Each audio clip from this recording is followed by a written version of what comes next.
Onivia, League of Legends highlights. See, you could tell. It is. You could tell they came over to Gory and said, "Sorry, man, not going to be this time." 100% the original plan, especially when you see the coaches go over like that. 100% the original plan was to play a mid, but it is going to be now Rich playing the first. You know what's funny about Viego too is like it feels like he's only, you know, in lane he's fine. Oh, we're gonna see an attempt to engage here. Yeah, a little bit late on the play, and now effort is coming in. This might just be the first blood easily there. Flash in from Prince, and will take down the Thresh. Kellen was very aggressively positioned. Gonna teleport back in, but this is the scary time. Might just be a natural plate down on the bottom side. Peanut's gonna get spotted here down a level. No six at all. Yeah, I mean, here. He's gonna get the healing from the plant, but the teleport comes in and they are just trying to burst down effort, but it does not work out. He gets a lot of value. And down will go Croco as well. So they get the kill. And then Croco kind of goes in there pretty ham all alone. And just outnumbering them was Nongshim. Yep.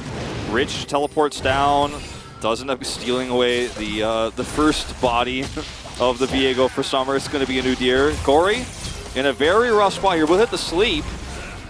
Fate still has his ultimate. They're going to try to stop this, it looks like. I think it's a little bit too late. Okay, the kick is going to knock up both of them, but Summit not really able to do much. That he has so well that if you trade, you're always trading up.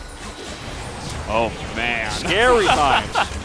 Effort is just not able to hit that, but there's been so many dangerous moments around this Leona in this game. It was a pretty interesting one because Gory looked very out of position, but then his entire team was right there behind him. Another miss Zenith blade, and now Fate is gonna get just burst down from 100 to 10% basically. Croco gonna go down, Prince looking for the angle, and well, effort goes in and just dies. So that's not gonna work out. Prince gets caught on the bottom side as well, and with no flash available, that's going to be 3 kills now to the pocket of Nongshim. They are dominating Liiv SANDBOX here in this early game. And, you know, the scaling... But yeah, just a little bit overzealous, and the equalizer was perfect as well. I mean, Peanut, okay, this is really scary. Thankfully, he has a stopwatch and a Thresh. And he should be able to get out of this one. Keep in mind, Nongshim are really far ahead at this point in time in the early game. Kellen now trying to get an engage going. He's going to catch effort. And you can see Croco once again going really deep up on the top side as well. Flash on in here from Gory. This is just looking like an absolute stomp from Nongshim over Liiv SANDBOX. Selfish Emperor's divide there from Fate to get away. There it is. He uses it. But yeah, this is really starting to look like a bit of a shellacking, as Atlas would say. And, you know, we'll see what the game timer ends up being at the end to see if it's confirmed or not, as Atlas is always, you know, very important to check. Yeah. But, you know, the last exchange we saw there with Zoe, right? Gory goes over the wall. It's like the most terrifying moment where you go over the wall and you're like, oh, they're all there. But in that moment, you know, as a spectator, you're watching and you feel like, oh, that must have been pretty scary. It was a pretty close call there. But actually, it was him checking because everyone on Nongshim was also grouped and ready to fight. And when Liiv SANDBOX pulled the trigger there, Nongshim collapsed in and actually were able to win that fight because their skirmishing power, because of the lead they have, is just so much stronger. I mean, they're starting to get fit. Well, there have been a couple of moments where it's like, I guess I just got to desperately use this ability. Sure, yeah, I don't blame him for it. It's not very proactive. Yeah, I don't blame him for using it in both of those cases to survive, but the fact that he didn't use it before is a rough one. Okay, Summit's trying to make the play. That's a really nice flank from Croco, but I say that. It looked like a good angle, but again, they're down about 5,000 gold. This desperation plays. Let's throw 4 people into one brush and see what happens. Maybe someone face checks, but when it fails, what you do is you give up a free turn in mid lane. They were probably going to lose that anyway, but it happens a bit earlier. Rich is pretty scary already. I have a bad news effort. He's got a Divine Thunder. Now, this is 1v2, but then the Zoe does come up. That's going to be a landing on the Sleepy Trouble Bubble, and this Kaisa is just alive. Actually lives. The burn comes in, and finally over the wall, Gory is going to be able to pick up the kill. That's what I was looking for. And then Peanut's able to get the equalizer to prevent the escape. So it was very scary there for him. We talked about how there's a few different builds for Rich. He's just going with a very standard Mind Sunder. It's been very good for him so far. Give a little bit more sustain. That M's so good, it's like, why not build it? Yeah. On everybody. There's not much you can say with this composition and go, well, at least you have X, you know, because the comp needed to have a somewhat of, it's not like the hugest lead. You can see the bottom parts of the map. There are 2 control wards with some vision around the Raptor camp there. They're going to get away with getting this turret too, so nice little trade here. It's going to be a turret for a turret. Is this like budget Camille Rise or something? Like what's going on in the bottom lane? Like, I don't know, guys, if the split push Azir Lee Sin is really worth it. Well, you might want to wait for a group up, might want to wait for a little bit more damage. Meanwhile, Viego on the other side. You're trapped between a rock and a hard place here, Liiv SANDBOX. Liiv SANDBOX, they never back down from a fight, for better or for worse. And in this case, I think it's worse. Down goes Effort, and Krako is left all alone, but he is Udyr.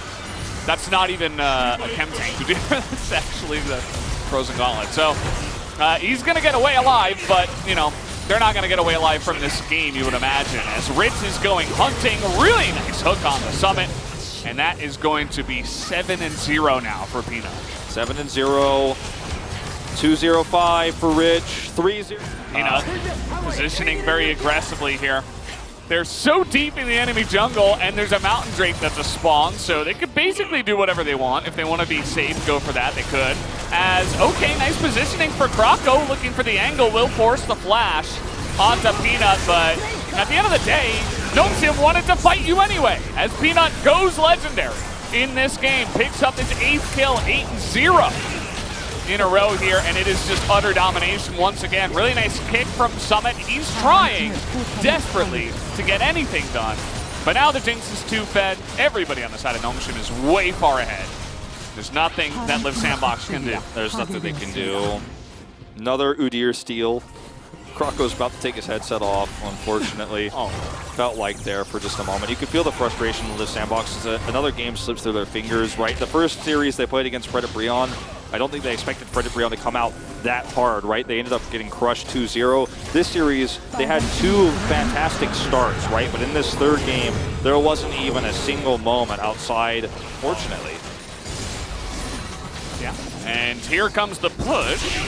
Just gonna throw down an equalizer. Peanut is so gigantic at this point in time that you just put it down and everybody has to respect it.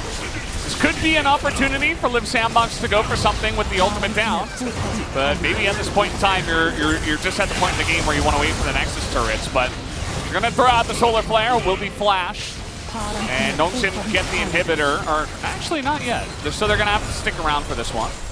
Yeah, but I think they'll get away with it pretty easily. It's nice zoning trouble bubble too. Start to collapse. Oh, nicely done by Rich, frontlining. A lot of upfront damage. Summit's gonna have to go back into the base, and that will be the inhibitor going down. Nongshim.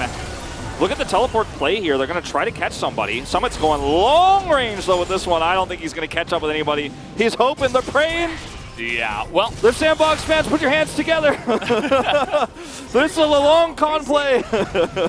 yeah, down Benny the long Hill's lane playing. Look at the base right now. Oh, Got a lot of super minions. They say, well, it's do or die.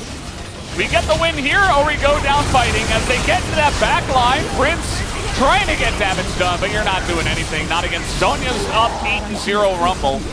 And that is going to do it for this game. They're going to ace them cleanly.